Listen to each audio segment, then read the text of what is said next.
अब 21वीं सदी की रेल हाइड्रोजन से चलने वाली है।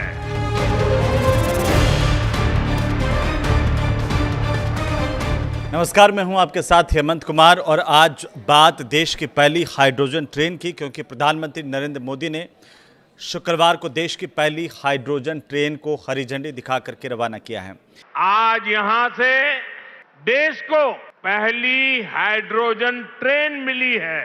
ये ट्रेन जींद से सोनीपत के बीच चलेगी और साथ ही हाइड्रोजन फ्यूल से चलने वाली इस ट्रेन को शुरू करने वाला जो भारत है वो पूरी दुनिया का 5वां देश बन गया है। इससे पहले अगर हम देखें तो जर्मनी, फ्रांस, स्वीडन और चीन में ही हाइड्रोजन ट्रेनें चल रही हैं।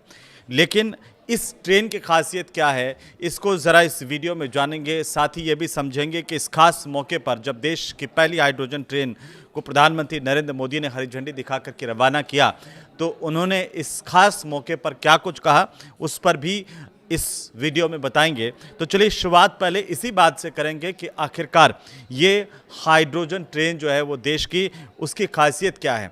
क्योंकि एक बार फ्यूल भरने के बाद में ये जो ट्रेन है वो 356 किलोमीटर तक चलेगी। साथ ही साथ अगर इसकी डिज़ाइन को लेकर के स्पीड अगर हम देखें तो 110 किलोमीटर प्रति घंटे की मैक्सिमम इसकी स्पीड है हाइड्रोजन ट्रेन की।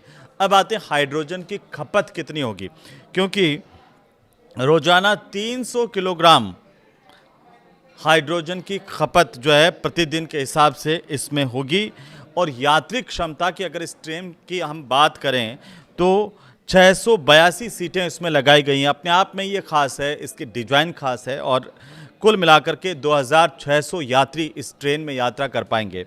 तो देश की पहली हाइड्रोजन ट्रेन के ऑपरेटिंग सिस्टम की अगर हम बात करें, स्पीड की बात करें, ऑपरेटिंग स्पीड की बात करें तो 75 किलोमीटर प्रति घंटे की रफ्तार जो है मैक्सिमम इसकी है। हाइड्रोजन स्टोरेज की बात कर लीजिए तो 440 किलोग्राम हाइड्रोजन ये स्टोरेज करके रखेगी। इसमें कुल मिलाकर के 10 कोच है, जिनमें से 8 पैसेंजर कोच हैं और 2 पावर कार हैं।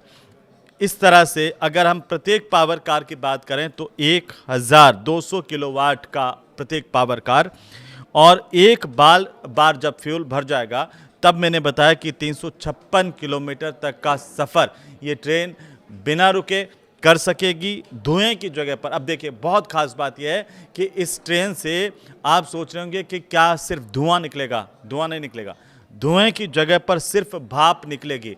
तो पर्यावरण के लिहाज से ये बहुत ही मुफीद है, पॉल्यूशन नहीं होगा, ये बहुत बड़ी बात है। और अगर इस ट्रेन की खासियत को देखते हैं तो भारत की ये पहली हाइड्रोजन ट्रेन है जो आज से शुरू हो गई है। लेकिन अब इसके आगे आखिरकार क्या अलग अलग जगहों पर भी इस तरह की ट्रेन चलेगी तो उस पर भी बात करेंगे। लेकिन पहले प्रधानमंत्री नरेंद्र मोदी ने क्या कहा। प्रधानमंत्री नरेंद्र मोदी ने कहा कि जींद सोनीपत के बीच चलने वाली ये जो ट्रेन है वो दुनिया की सबसे ताकतवर हाइड्रोजन ट्रेन है। यानी कि पूरी दुनिया में इससे ज़्यादा ताकतवर हाइड्रोजन ट्रेन नहीं चलती है। जैसे मैंने बताया कि जो बाकी 4 देश जिनका जिक्र हमने किया वहाँ पर हाइड्रोजन ट्रेन चलती है, लेकिन इससे ज़्यादा पावरफुल ट्रेन नहीं है। इस ट्रेन को भारत के इंजीनियर्स ने डिज़ाइन किया है और भारत की कंपनी ने ही इसे बनाया है। 10 कोच की जो ट्रेन है वो जींद सोनीपत रूट पर 14 स्टेशनों के बीच में अधिकतम 75 किलोमीटर प्रति घंटे की रफ्तार से चलने वाली है।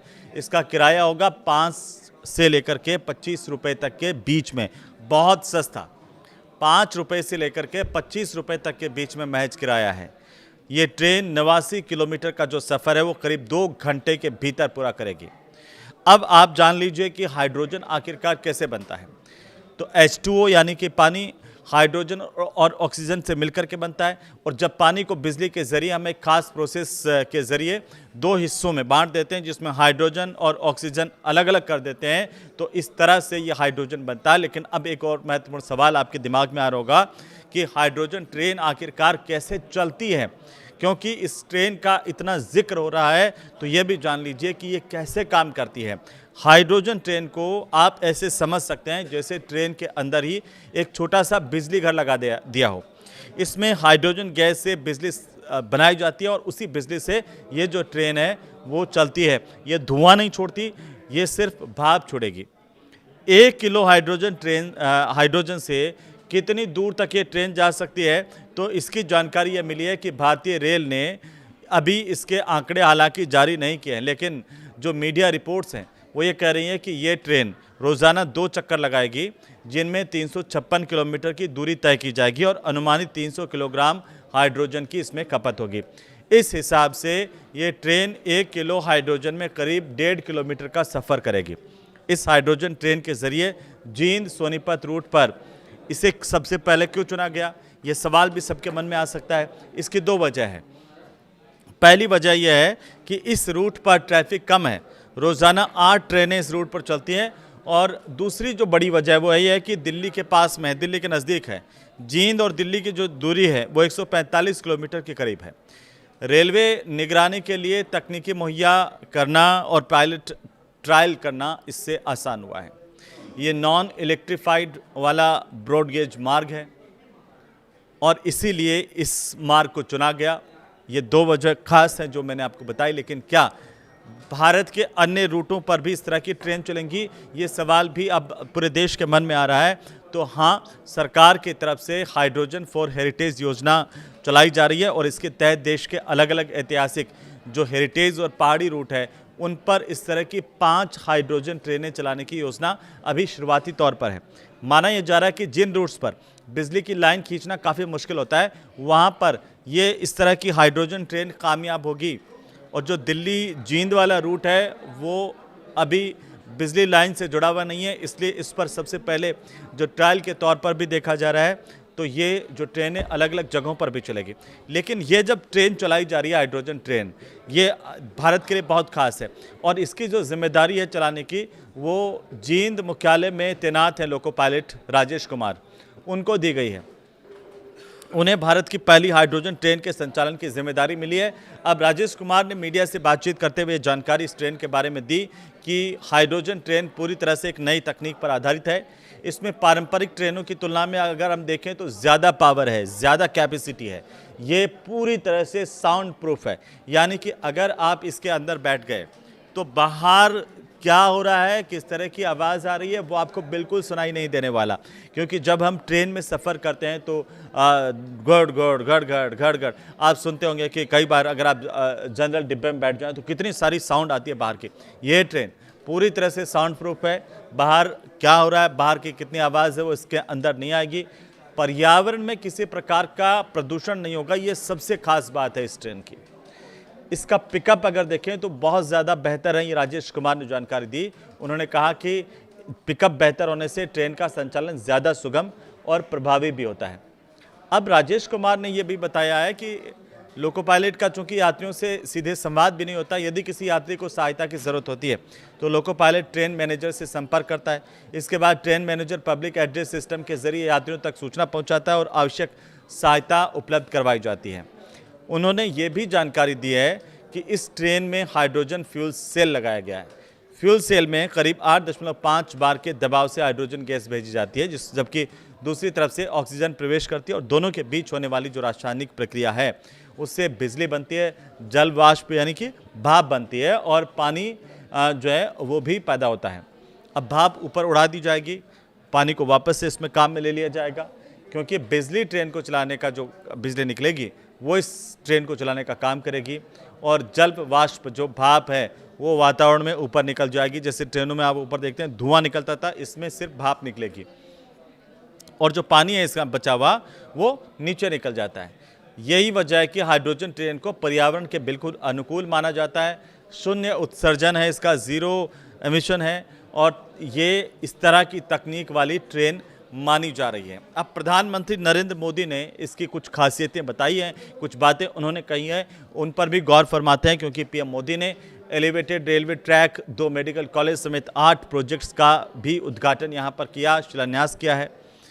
वहीं पीएम मोदी के संबोधन की अहम बातें आप जान लीजिए, क्योंकि रेलवे में उन्होंने कहा कि बड़ा ये बदलाव है, एक तरह से डीजल पर जो निर्भरता है वो कम हुई है। प्रधानमंत्री ने कहा कि 1925 से 2014 तक करीब 90 सालों में देश के रेल नेटवर्क का केवल 30% बिजलीकरण हुआ था, जबकि 70% हिस्सा डीजल पर निर्भर था। पिछले 12 सालों की अगर आप बात करेंगे तो करीब 99% रेल नेटवर्क का बिजलीकरण हो चुका है। पिछले 12 सालों में 99% रेल नेटवर्क जो है उसका बिजलीकरण हो चुका है, क्योंकि अब उस पर जो ट्रेनें चल रही हैं वो लाइट से चलने वाली, बिजली से चलने वाली ट्रेनें हैं। यदि हॉर्मुज स्ट्रेट में युद्ध जैसी स्थिति, प्रधानमंत्री ने कहा कि 2014 से पहले अगर बनती तो डीजल आपूर्ति प्रभावित होने से रेलवे भी संकट में आ सकता था, लेकिन अब इस तरह के हालात नहीं हैं। अब ज़्यादातर ट्रेनें बिजली से चलती हैं भारत में, और अब इसके अलावा नई टेक्नोलॉजी को भी देखा जा रहा है। दरअसल उन्होंने कहा कि खेलों में हरियाणा के युवाओं पर भरोसा है। प्रधानमंत्री ने यह भी कहा कि भारत 2030 में कॉमनवेल्थ गेम्स की मेज़बानी करेगा, 2036 और ओलंपिक की मेज़बानी के लिए भी प्रयास कर रहा है और सरकार खिलाड़ियों को सारी सुविधाएं दे रही है। उन्होंने ये भी कहा कि भारत न्यूजीलैंड और ऑस्ट्रेलिया के साथ स्पोर्ट्स इंडस्ट्री और खिलाड़ियों के ट्रेनिंग के क्षेत्र में मिलकर के काम करेगा। इसका लाभ हरियाणा के युवाओं को भी मिलेगा। प्रधानमंत्री ने कहा कि यदि हॉर्मुज स्ट्रेट में अगर युद्ध जैसी स्थिति बनती है तो इसका असर भारत पर भी पड़ता है, क्योंकि इसी समुद्री मार्ग से देश में पेट्रोल, डीजल, खाद समेत कई ज़रूरी वस्तुओं की आपूर्ति होती है। लेकिन 2000 पहले अगर इस तरह की स्थिति पैदा होती तो देश का जो रेल नेटवर्क है वो गंभीर संकट में आ जाता, क्योंकि उस वक्त रेल का एक बड़ा हिस्सा डीजल इंजन पर निर्भर करता था। लेकिन आज ऐसा नहीं है। प्रधानमंत्री ने कहा कि अब वक्त बदल गया, अब स्थितियाँ बदल गई हैं। उन्होंने ये कहा कि 2014 से पहले वाला भारत अब नहीं है, ये नया भारत है। ये मोदी है जो बहुत पहले सोचता भी है और समस्याओं के समाधान को समय रहते ज़मीन पर भी उतारता है, और इसका नतीजा आप धरातल पर देख रहे हैं कि कैसे देश की पहली हाइड्रोजन ट्रेन का संचालन कर दिया गया है। प्रधानमंत्री ने इस खास मौके पर यह कहा कि भारत में रेलवे के बिजलीकरण की जो शुरुआत है वो साल 1925 में हुई थी। यानी 1925 से लेकर के अगर आप 2014 तक के पीरियड को देखते हैं तो करीब 90 साल, जिनमें देश के रेल नेटवर्क का केवल 30% बिजलीकरण हुआ, जबकि 70% हिस्सा अभी भी डीजल इंजनों पर निर्भर था।